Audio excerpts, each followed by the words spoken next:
पर आइएगा। दीपक इस सत्र का संचालन करेंगे और पूर्व विधानसभा स्पीकर कुलदीप शर्मा हमारे मेहमान रहने वाले हैं। इस सत्र में हम अलग अलग प्रदेश के मुद्दों पर चर्चा करेंगे। पूर्व विधानसभा स्पीकर कुलदीप शर्मा जी से आपका बहुत बहुत स्वागत है सर। ओवर टू यू दीपक। शुक्रिया सोनल। तो आज अगर हम बात करें कैपिटल डायलॉग, जिसमें सुबह से विभिन्न मुद्दों को लेकर के चर्चा हुई केंद्र सरकार की उपलब्धियां या केंद्र सरकार के द्वारा कराए गए विकास कार्य, प्रदेश सरकार के द्वारा कराए गए विकास कार्य। मुख्यमंत्री मनोहर लाल ने भी बात रखी, उप मुख्यमंत्री दुष्यंत चौटाला भी मौजूद थे, उन्होंने भी तमाम बातें रखी। अब हमारे साथ कांग्रेस के वरिष्ठ नेता पूर्व विधानसभा अध्यक्ष कुलदीप शर्मा जी हमारे साथ हैं, उनसे भी चर्चा करेंगे। सर, सबसे पहले तो आपका स्वागत है। हम चर्चा कर रहे हैं, सबसे पहले तो चर्चा की शुरुआत इसी से करेंगे। केंद्र सरकार को 9.5 साल हो चुके हैं, प्रदेश सरकार को भी 4 साल से ज्यादा हो चुके हैं और यही कार्यकाल आपको विपक्ष में हो चुका है। तो सबसे पहले तो सरकार के इस कामकाज को किस तरीके से देखते हैं, देश को लेकर के और प्रदेश को लेकर के आप क्या कहेंगे?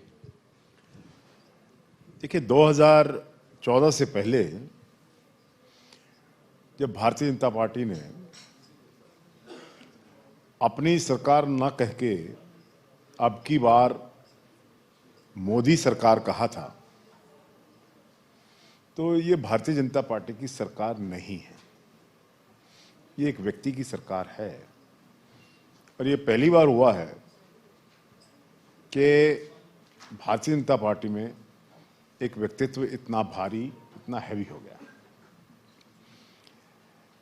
देखिए, एक प्रोजेक्शन बनाई गई थी कि जो कुछ गुजरात में हुआ वो सारे देश में होगा। गुजरात मॉडल को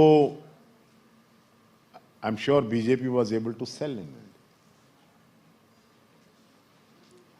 देश में एक ऐसा दौर गुजरा जब भ्रष्टाचार, करप्शन एक मुद्दा बनकर निकला और उसके खिलाफ महंगाई एक बहुत बड़ा मुद्दा निकला। उन सब के मुद्दों के खिलाफ देश ने अपना मैंडेट बीजेपी के पक्ष में या मोदी सरकार के पक्ष में दिया था। बहुत बड़े बड़े प्रॉमिसेस किए गए थे। जनरेशन ऑफ एम्प्लॉयमेंट, यूथ, देखिए सबसे बड़ा voting segment 65%, this is the youngest nation. Employment उनको प्रॉमिस किया गया था, 2 करोड़ जॉब्स एवरी ईयर। एक गरीब आदमी को ये कहा गया था कि हवाई चप्पल पहनने वाला हवाई जहाज में सफर करेगा। किसान को कहा था कि तुम्हारी आमदनी दुगनी हो जाएगी, 2022 का टाइम फ्रेम दिया गया था। हर व्यक्ति को कुछ ना कुछ प्रॉमिस किया गया था। लेकिन अगर परिस्थितियों पर आज नजर डाली जाए, 9.5 साल के सफर को, क्या हम महंगाई पर काबू पा सके? एक व्यक्ति में नाम तो नहीं लिया करता कभी, जो भारतीय जनता पार्टी के बड़े समर्थक हैं, योगा गुरु हैं, उन्हें कहा था अगर देश में 35 रुपए डीजल खरीदना चाहते हो तो मोदी जी का समर्थन कीजिए, बीजेपी को वोट दीजिए। तो जब ऐसी बातें कही जाएं, जो पेट्रोल हम 71 रुपए लीटर बेच रहे थे वो 110 के पार चला गया। जो सिलेंडर कांग्रेस के राज में 400 रुपए में अवेलेबल था वो 1200 के नजदीक पहुंच गया। आपने बहुत सी कमियां आपने गिनवा रहे हैं सरकार की, लेकिन ये बात जो आप कह रहे हैं, फिर क्या कारण रहा? जो 5 राज्यों के चुनाव थे, राजस्थान में सरकार गई, 70 की सीटें भी नहीं आई, 69 सीट। यही हालात मध्य प्रदेश में देखे, जो आंकड़ा 114 पे था वो भी अब कहां रहा? फिर क्या कारण रहे कि छत्तीसगढ़ में सरकार गई? क्या लगता है कि सही से कांग्रेस या फिर विपक्ष के अन्य दलों की बात करें, वो पब्लिक के बीच नहीं जा सके? क्यों फिर लोग बीजेपी की तरफ गए हैं? अगर जो कमी आप गिनवा रहे हैं कहीं ना कहीं मानते हैं या फिर विपक्ष की कमी थी इसमें? देखिए, सबसे पहले तो अपनी कमी गिननी चाहिए आदमी। If you want to go ahead in life, you must realise your mistakes and your follies. मुझे इस बात को मानने में कतई गुरेज नहीं है। Organisationally with lot of financial muscle Bharatiya Janata party हमसे आगे निकल गई। ऑर्गेनाइजेशन का एक बहुत अहम रोल रहता है किसी भी संगठन में, to reach out to the voters, लोगों को कन्वर्ट करना। डिस्पाइट गुड वर्क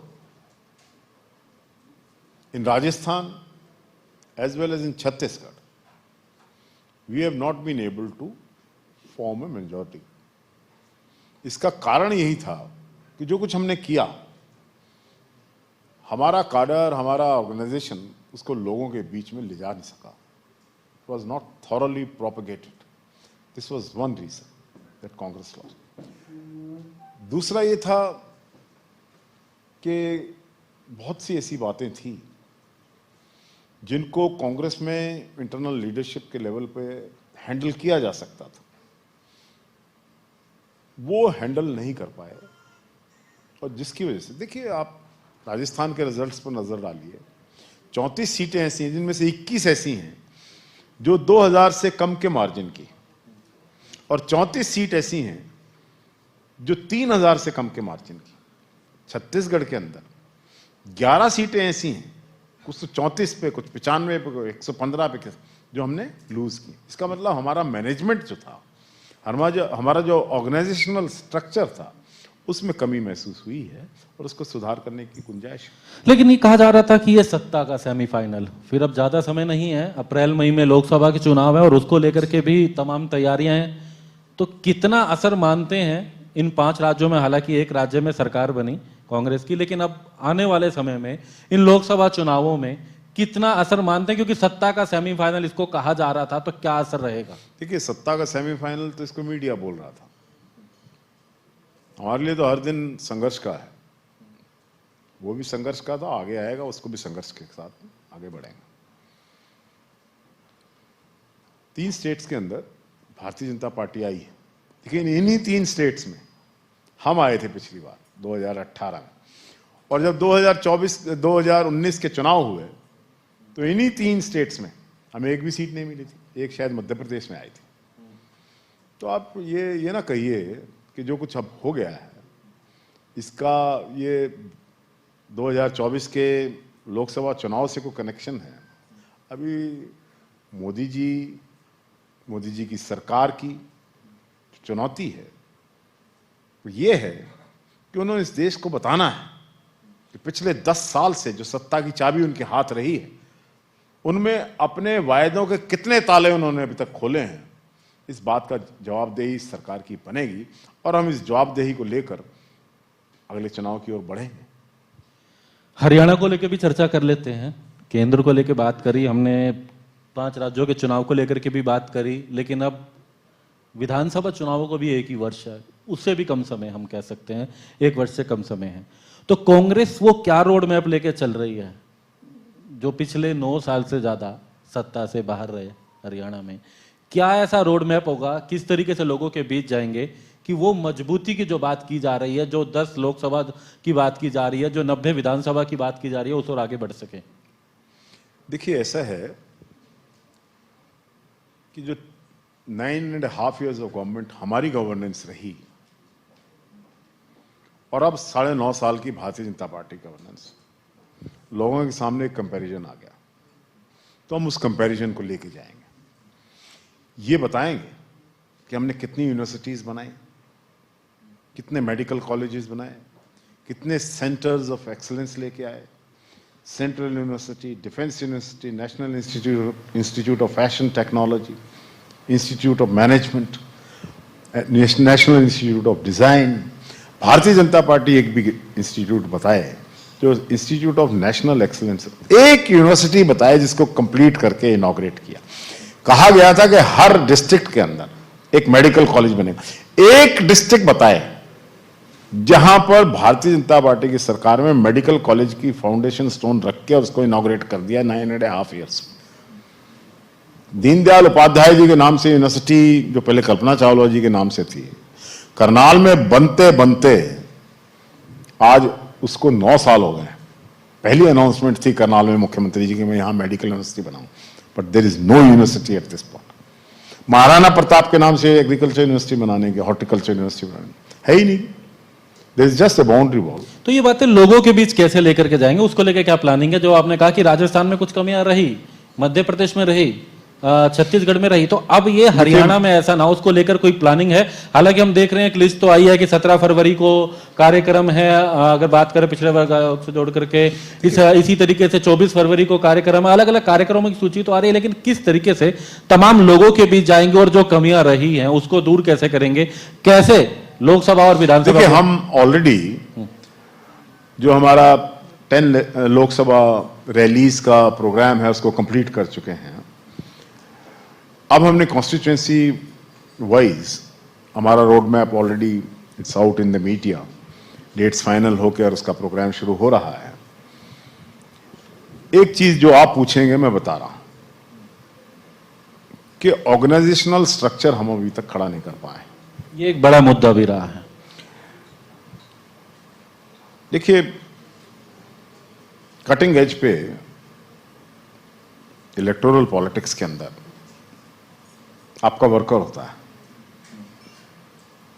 आपके बूथ हैंडल करने वाले लोग हैं, बूथ कमिटीज हैं।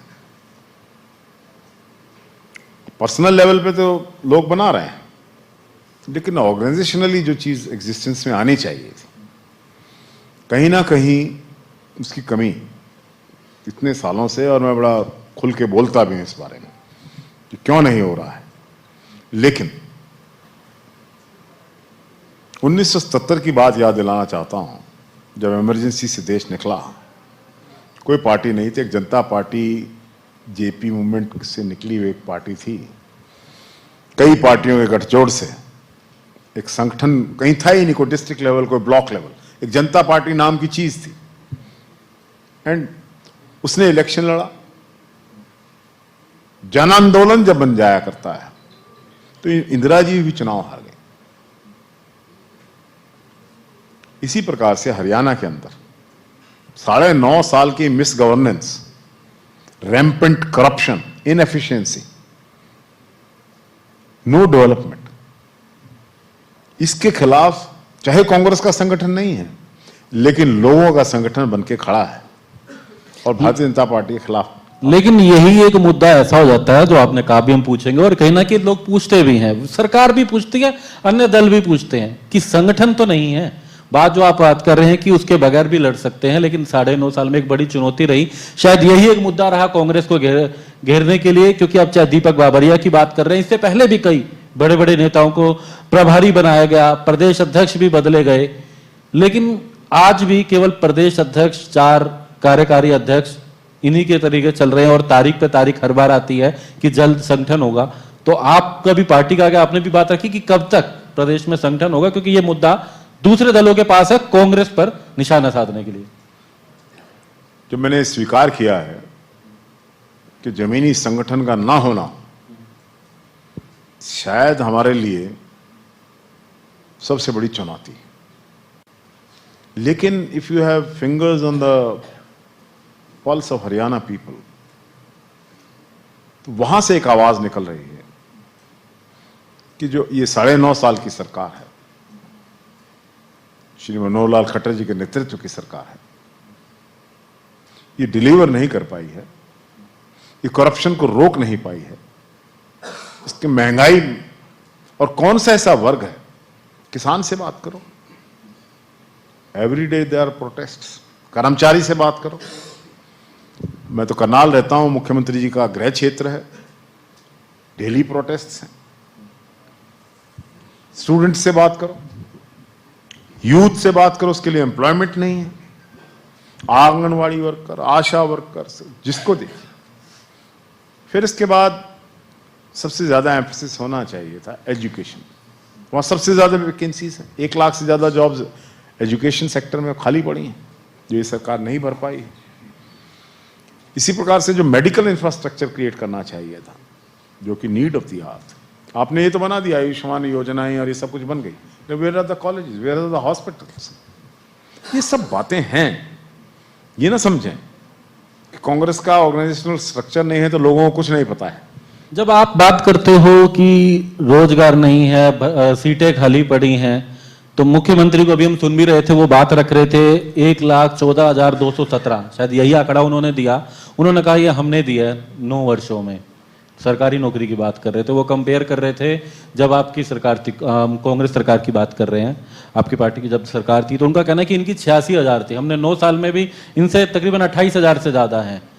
तो ये इस आंकड़े को आप कैसे देखते हैं? इन नौकरियों की जो बात है, यही कहीं ना कहीं जो बात वो है पब्लिक के भी जाके रख रहे हैं, और शायद जो आप कह रहे हैं कि ठीक से रख नहीं पाए राजस्थान, मध्य प्रदेश, छत्तीसगढ़ में, लेकिन हरियाणा में कैसे इस बात को रखेंगे?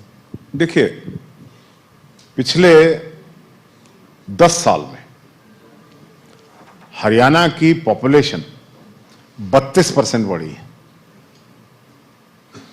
अगर पॉपुलेशन 32% बढ़ी है तो जॉब की भी, जो नौकरियों की भी उतनी ही होनी चाहिए थी, बढ़नी चाहिए थी। ये कहना कि 86, ये फिगर फौज करने से नहीं होता। अनएम्प्लॉयमेंट के अंदर, देश के अंदर, मुख्यमंत्री से आपने पूछा why Haryana according to their own estimates tops the list of the most unemployed state, why? उन्होंने इतनी नौकरियां दी हैं। एक शेर है, ये अंधेर है या अंधेरा है, चिराग जल रहे हैं और रोशनी नहीं होती। कौन सी बात है ये?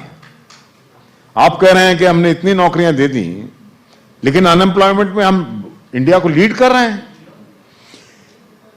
करनाल डिस्ट्रिक्ट अलोन से 73,000 बच्चे भारतीय जनता पार्टी के इस 2 से 3 साल के पीरियड के अंदर डोंकी रूट से या किसी और रूट से देश से चले गए, क्योंकि यहां एम्प्लॉयमेंट अपॉर्चुनिटीज नहीं है, यहां काम नहीं मिलता है। अपनी जवानी को बेकार समझते हैं लोग, इसलिए कोई अमेरिका जा रहा है, 6-6 महीने में पहुंचना है, तो ऑस्ट्रेलिया जा रहा है। अगर आपका स्टैंडर्ड ऑफ एजुकेशन इतना बढ़िया है, why people are going abroad for education? No, I would say कि दे शुड, हर आदमी को अपने आप को आगे बढ़ाने का मौका देना चाहिए, लेकिन why aren't we giving those opportunities to those people in India?